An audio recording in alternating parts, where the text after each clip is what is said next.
ዛሬ ይጠቅማችኋል ብዬ በአብዛኛው የምክር አገልግሎት ይዤላችሁ የመጣሁት ለእህቶቼ እንዲሁም በውጭ ሀገር ለምትኖሩ እህትና ወንድሞቼ ነው ይዤላችሁ የመጣሁት።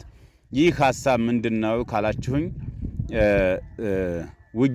ውጊያ ሜዳ ላለው ተውለት፣ አጥንቱን ለመከስከስ ደሙን ለማፍሰስ ነፍሱን መስዋዕትነት ለመክፈል ሜዳ ገብቶ ለሚዋጋው የውጊያውን አውድ ለሱ ተውለት፣ ፖለቲካውን ደግሞ ለፖለቲከኞች እንድተውላቸው በአክብሮት እጠይቃለሁ።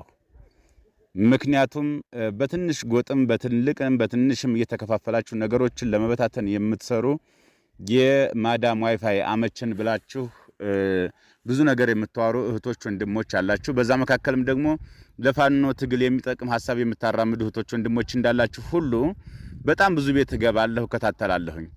ፋኖ የሚዋጋው የብሔር ጥላቻ ኑሮበት ሳይሆን ፋኖ የሥርዓት ችግር እንጂ የብሔር ችግር የለበትም። ሀገር የሚሰራው ሁሉም ብሔር ብሔረሰቦች እኩል በአንድነት ሆነን ነው ሀገር ልንገነባ የምንችለው። አንደኛው አውራጅ፣ አንደኛው ቋሚ፣ አንደኛው ምሰሶ፣ አንደኛው ጣራ አድርጎ ነው ሀገር ሊገነባ የሚችለው። ፋኖ የሚዋጋው ሁሉም ብሔር በኢትዮጵያ እኩል ይሁን፣ በአንድ ሞሰብ ይመገብ፣ አፋሩ ከአማራ፣ አማራው ከኦሮሚያ፣ ኦሮሚያው ከትግራይ በሰላም ሰርቶ ይደር ብሎ አንድነትን ለማምጣት የሚዋጋ ኃይል እንጂ ኦሮሞ ትግሬ በብሔር ጥላቻ ኑሮበት አይዋጋም። እና አንዳንድ እህቶቻችን የፖለቲካው ግብአት ሳይኖራችሁ የተመደባችሁበትን ስራ ሳታውቁ ምናልባት በኢንካም ልታግዙ ትችላላችሁ። እሱን ማንነታችሁ ልንነፍጋችሁ አይደለም። ከአንድ አይነት ስድብ ላትወጡ ምንም አዲስ ስድብ እንኳን ክሬት ማድረግ ሳትችሉ በብሔር ሰውን ስትሳደቡ እመለከታለሁ። ብሔርን የተመለከተ ኦሮሞ፣ ትግሬ፣ አፋር፣ ሶማሌ ምናምን የሚባል ነገር የለብንም።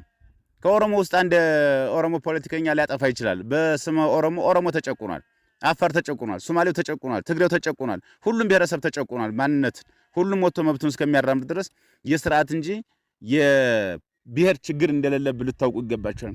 አስገባውን ስደበው፣ በብሔሩ ሰው አይሰደብም። የገባውን ሐሳቡን ተቀበላችሁ አዋይታችሁ ከዛ በኋላ ልትሳደቡም ሆነ ምናምን እንጂ እንደገባ ይሄ ጥንብ ነው፣ ይሄ ምንቴንስ፣ ይሄ ጥንብ ክርፋታ ምናምን አንድ አይነት ስድብ የምትሳደቡ እህቶቻችን ከእንደዚህ አይነት ድርጊታችሁ ልትቆጠቡ ይገባል። እጃችሁ ላይ ያለው ዋይፋይ በነፃ ስላገኛችሁት ብቻ ማህበረሰብ ልታሸማቅቁ አትችሉም። እኛ ጋር እንኳን ፋኖ ጋር ከሁሉም ብሔረሰብ ተውጣቶ እኛ ጋር የሚዋጋ ጀግና የሁሉም ብሔር ብሔረሰቦች ተለን እና ይህ እናንተ አሁን ማንንም ብሔር ስለተሳደባችሁ ፋኖ ደጋፊ አይደላችሁም።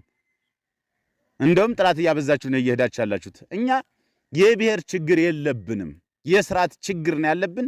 ስለዚህ ሳይገባችሁ ፖለቲካን ሳትተነትኑ የትምህርት ዕውቀታችሁ ምን ላይ ነን ብላችሁ ራሳችሁን ሳትገምቱ ዝም ብላችሁ ብሔር እያስገባችሁ እያጣላችሁ ይሄማ ዛሬ የሰደብከው ትውልድ ነገ ፋኖ ነፃ ያወጣኛል ብሎ ሊቀበልህ ነው።